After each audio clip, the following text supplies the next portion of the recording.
Okay, let's just dive right in. We're all surrounded by these images that weren't made by a person or even by a camera, but by an algorithm. And to really get our heads around what that means for, well, for everything our art, our culture, our sense of what's even real we need to look at it through a really powerful philosophical lens. I mean, take a look at this. It feels real, doesn't it? The light, the texture, all the little details. But there's something kind of uncanny about it. And that's because it has absolutely no connection to our physical world.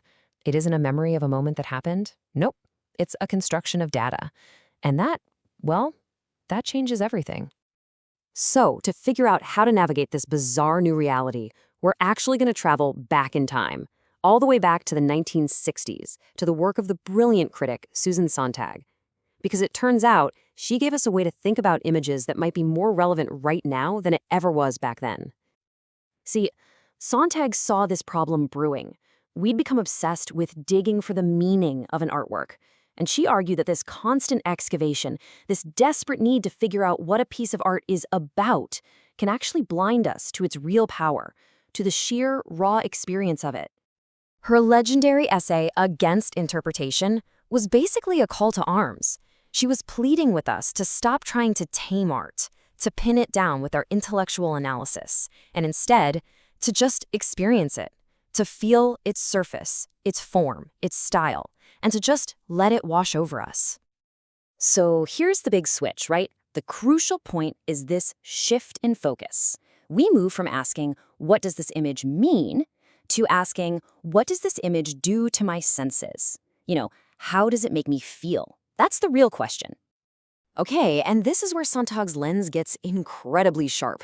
Because what happens when technology starts not just capturing reality, but actively, aggressively reshaping it?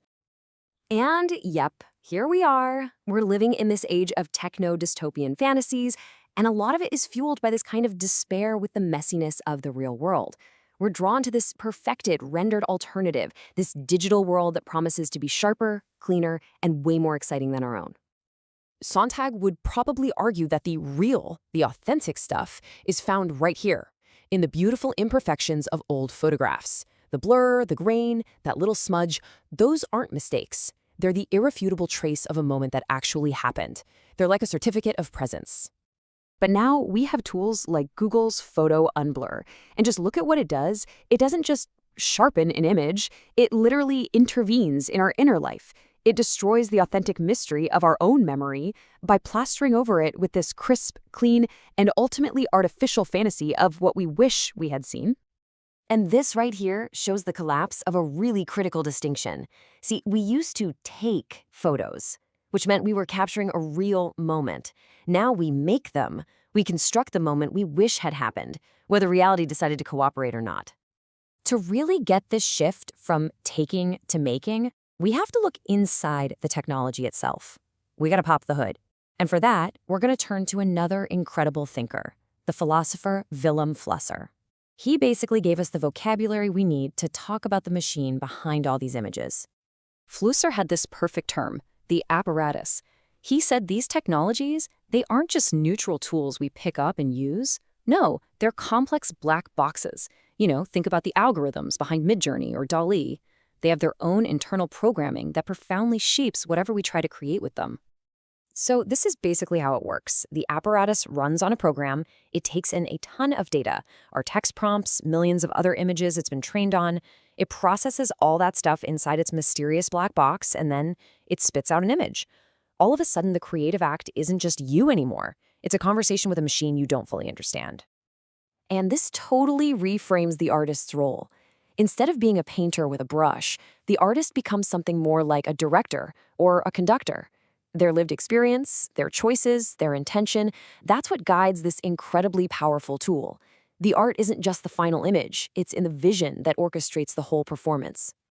Which of course leads to a massive, massive question. If we're all just becoming functionaries of these different apparatuses, from our social media feeds to these AI image generators, where on earth is there any room left for genuine human freedom?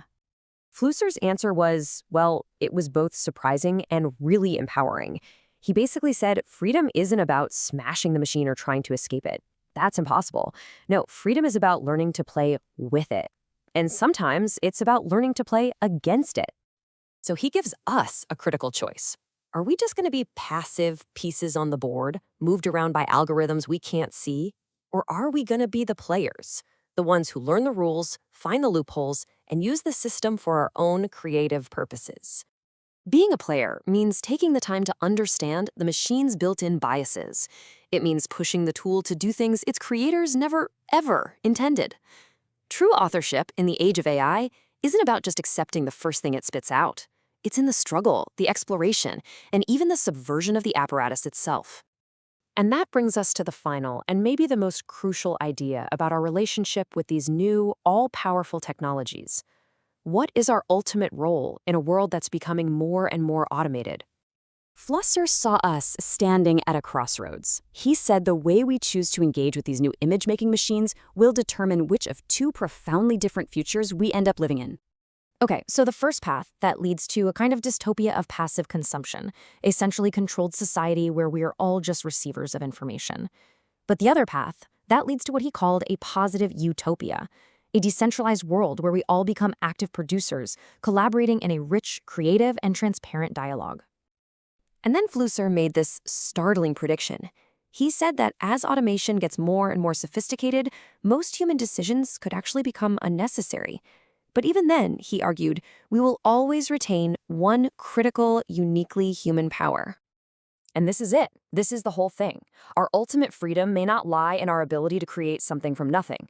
Machines are getting scarily good at that. Instead, it lies in our wisdom to judge, to curate, and crucially, to stop the apparatus when it no longer serves our values, our communities, or our humanity.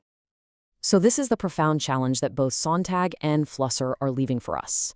In a world that's being flooded with artificial images, the ultimate question isn't whether the technology is good or bad. It's about how we choose to engage with it. So, will you play or will you be played?